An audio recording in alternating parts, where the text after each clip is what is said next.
नेहरू गांधी परिवार की तानाशाही के किस्से सुनेंगे तो हिटलर भी उनके सामने बौना नजर आने लगेगा। इनकी तानाशाही का शिकार ऐसे ऐसे लोगों को होना पड़ा जिनके बारे में जानकर दांतों तले उंगली दबा लेंगे।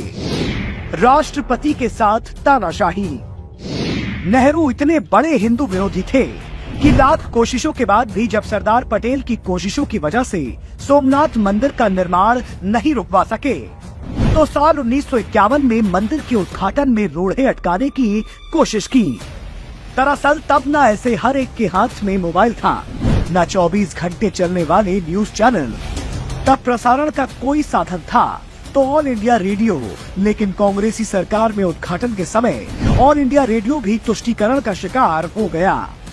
कहा जाता है कि उद्घाटन के बाद जब राष्ट्रपति डॉक्टर राजेंद्र प्रसाद भाषण देने लगे तब ऑल इंडिया रेडियो पर उनके भाषण को ब्लैकआउट कर दिया गया, शायद इसलिए ताकि हिंदू मंदिर का उद्घाटन करने वाले राष्ट्रपति की आवाज रेडियो पर सुनकर कहीं उनका वोट बैंक नाराज न हो जाए।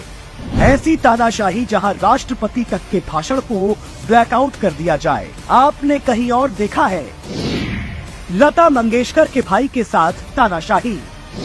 स्वर कोकिला लता मंगेशकर के भाई हृदयनाथ मंगेशकर तक कांग्रेसियों की तानाशाही का शिकार हो चुके हैं। उनका कसूर बस इतना था कि उन्होंने वीर सावरकर की एक देशभक्ति कविता प्रस्तुत की थी।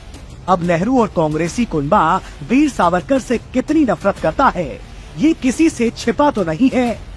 हृदयनाथ मंगेशकर को अपने इस कसूर की सजा झेलनी पड़ी, जिसकी वजह से उन्हें कथित तौर पर ऑल इंडिया रेडियो की नौकरी से निकाल दिया गया था।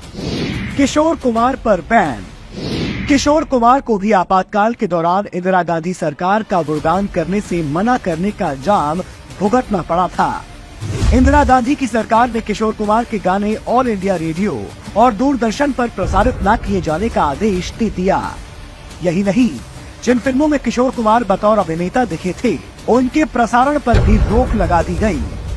अरे बाकी तो छोड़िए, किशोर कुमार के गानों की ग्रामोफोन रिकॉर्ड्स की बिक्री भी प्रतिबंधित कर दी गई थी। देवानंद की फिल्मों पर बैन। इमरजेंसी के दौरान इंदिरा गांधी 7वें आसमान पर थी। उस दौरान अपनी हनक दिखाने के लिए किसी पर भी चाबुक चलाने से बाज नहीं आ रही थी। यहाँ तक कि उनकी चाबुक से सुपरस्टार देवानंद जैसा नायक भी बच नहीं पाया, वो भी सिर्फ इसलिए क्योंकि उन्होंने इमरजेंसी के दौरान इंदिरा सरकार के समर्थन में बयान देने से मना कर दिया था। उनके मना करने के तुरंत बाद दूरदर्शन पर उनकी फिल्मों के प्रदर्शन को बैन कर दिया गया।